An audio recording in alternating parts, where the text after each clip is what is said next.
Praise the Lord. எனக்கு அன்பானவர்களே, இயேசுவின் நாமத்தினாலே உங்கள் எல்லாருக்கும் என்னுடைய அன்பின் வாழ்த்துக்கள். இன்றைக்கு ஒரு வசனத்தை நம்ம படிக்கலாம். மத்தேயு எழுதின சுவிசேஷம் 11வது அதிகாரம் 28வது வசனம். வருத்தப்பட்டு பாரம் சுமக்கிறவர்களே, நீங்கள் எல்லாரும் என்னிடத்திலே வாருங்கள், நான் உங்களுக்கு இளைப்பாறுதலை தருவேன்.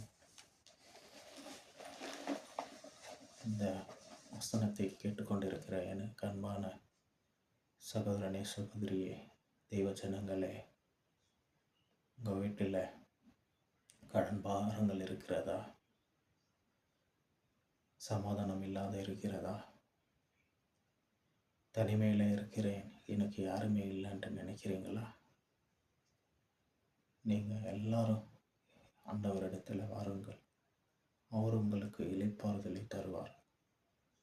அவர் உங்களுக்கு ஒரு விடுதலை தருவார், சமாதானத்தை தருவார். உங்கள் பாரங்கள் எல்லாம் அவர் எடுத்து போடுவார். உங்கள் பிரச்சனைகள் எல்லாம் அவர் எடுத்து போடுவார், மாற்றுவார். வேதம் எப்படியாக சொல்லுகிறது? தேவனால் கூடாத காரியங்கள் ஒன்றுமே இல்லை. அவரால் எல்லா காரியங்கள் கூடும். இந்த வீடியோ பார்த்து கொண்டு இருக்கிறவர்களே, உங்கள் குடும்பத்தில் இருக்கிற வருத்தங்கள், பாரங்கள் எல்லாம் எடுத்து போட தேவன் வல்லமையுள்ள தேவனாக இருக்கிறார். இந்த வீடியோ பார்த்தவங்களையும் இந்த வசனத்தை கேட்டவங்களையும் அப்படியாக தேவன் ஆசீர்வதிப்பாராக. ஆமென்.